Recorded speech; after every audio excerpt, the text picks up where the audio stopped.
Ever seen this map? This is how the Earth looked 200 million years ago, before Pangaea, the only supercontinent on the planet, came apart.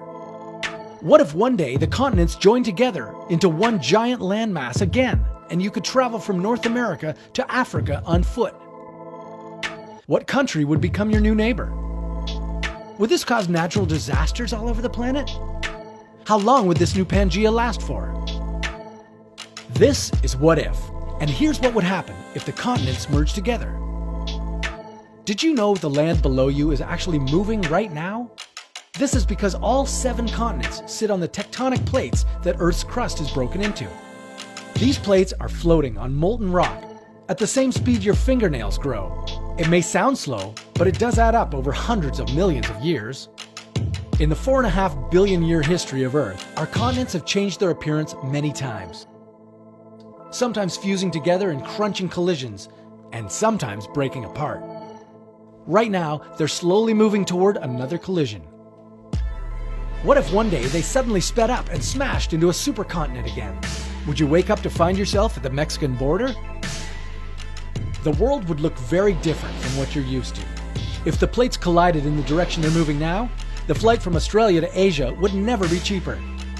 Since Australia would collide with Japan, Korea, and China, the 2 continents would no longer be separated by the Atlantic Ocean.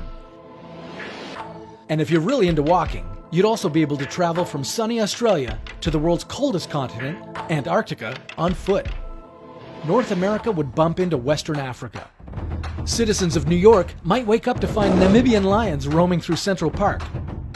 The northern part of Africa would crash into Europe. This would create a new Himalayan-scale mountain range on the border of the tectonic plates. Think camels would enjoy a chilly day on a snow hill? Some of these changes may sound fun, but there would be some really bad news too. The eastern side of the Americas, along with Western Europe and Africa, would turn into an earthquake danger zone. On top of that, these areas would be devastated by the eruptions of newly formed volcanoes. Green slopes of the Appalachians would become giant snow-covered mountains spewing ash and lava. This new Pangaea would be mostly arid and hot, as rain clouds would lose most of their moisture before getting too far inland.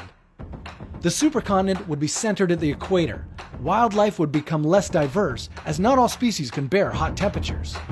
But just like the most recent continental mashup, this reunion wouldn't last forever. Well, not longer than 50 million years. Volcanic eruptions would be spewing out large amounts of lava and gas. Add devastating earthquakes to the equation, and you'd see these dangerous regions start to pull themselves apart.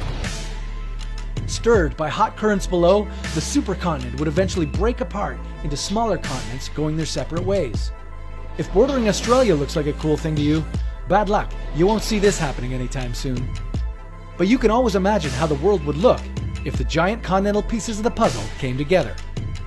Give the planet 300 million years and there'll be another supercontinent.